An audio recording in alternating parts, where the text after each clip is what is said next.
Well, praise the Lord, praise Yeshua, praise Jesus. Man, yeah. So went to go buy bullets for my range day, and on the way out, right, there was this kid walking down the street. Sorry, and he had money in his hand. Like he had like a little wad.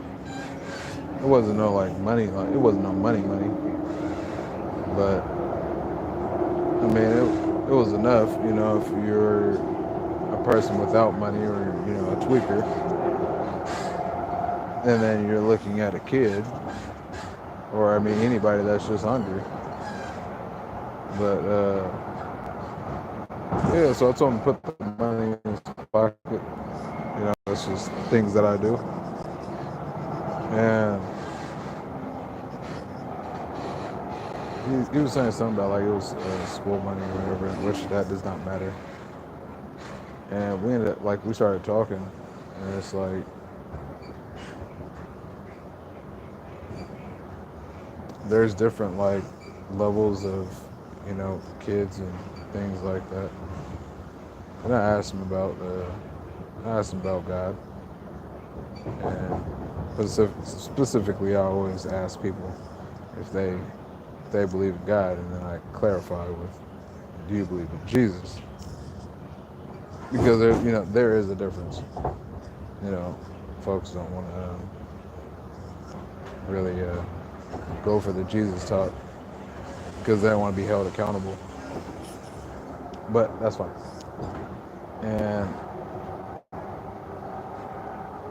I asked him if he knew who God was, and he said, "I go to the response that you get is yeah, I go to." And he was talking about community service, and I was like, "Is this community service that you're doing, or is it what you're forced to do?"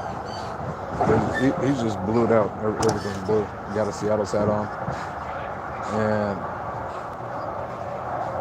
I'm just like, okay. And I'm just listening to him talk, and I'm like, yeah, but do you know who the Lord is? Do you have a relationship with Him?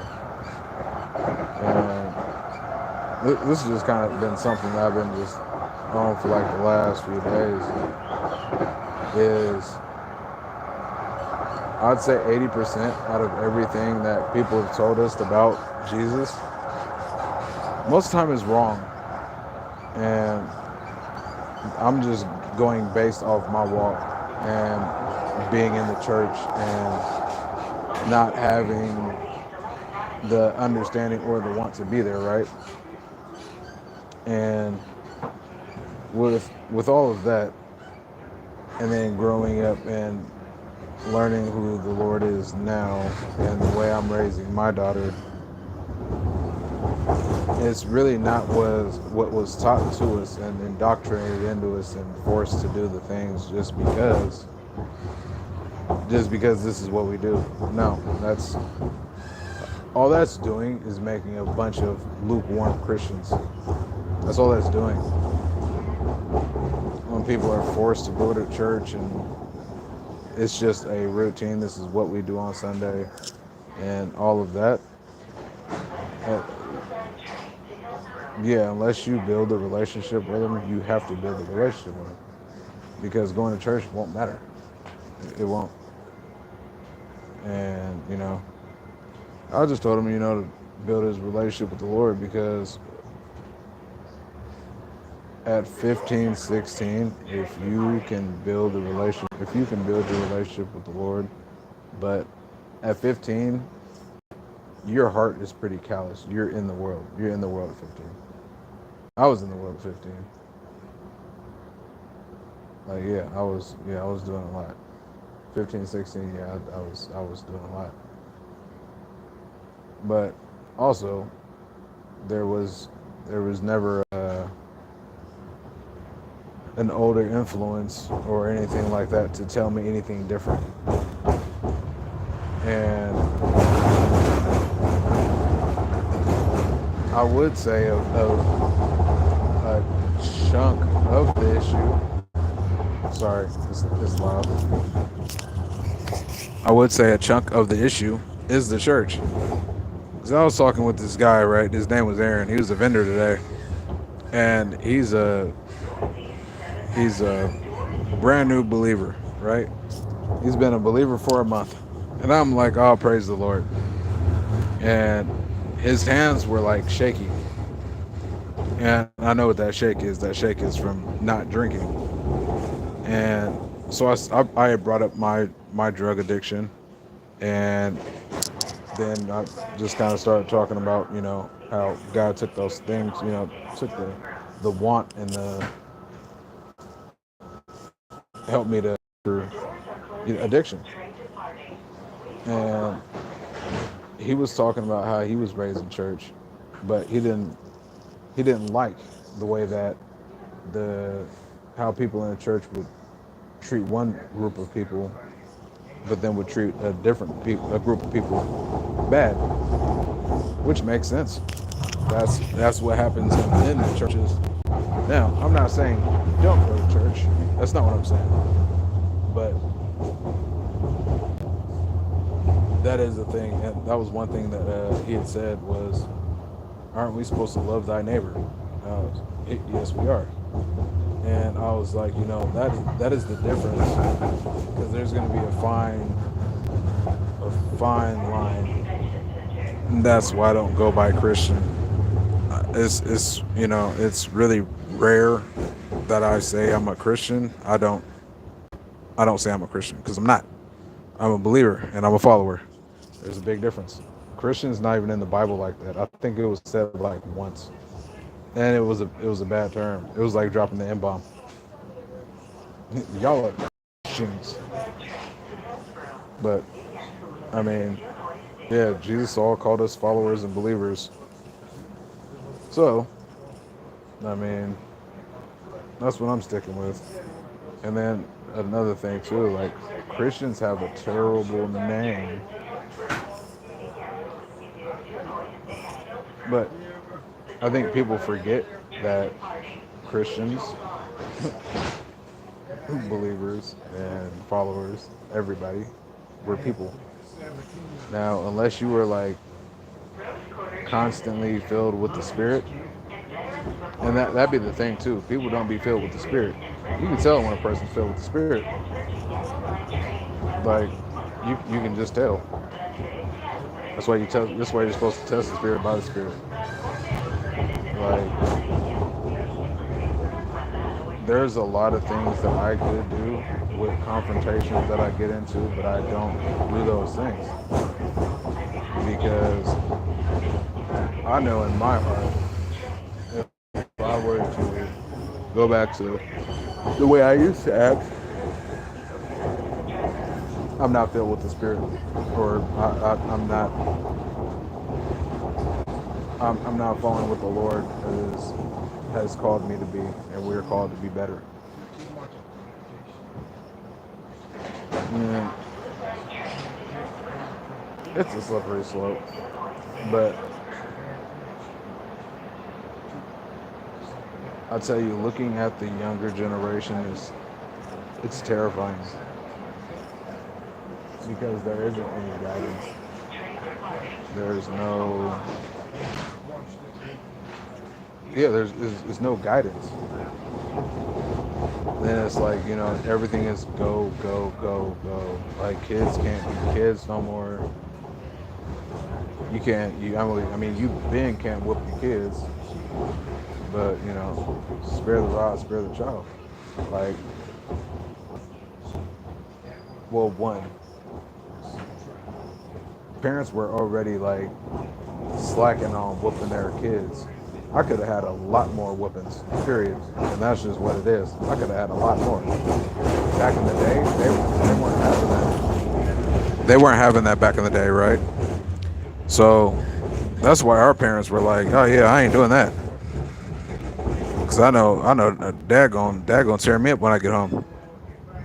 But we're talking about grandparents. Grandparents were not playing with their kids. Now, our parents were lighter on us, but we are beyond lighter on our kids. And then you have technology and stuff like that. Because, bro, when you really think about it, right? So I'm 33. When you look at the younger people after 33, anything after like 91, 92 is kind of questionable, G. Like, you got 28 and down, they're having trouble, but they grew up with technology. Like, we were outside making forts.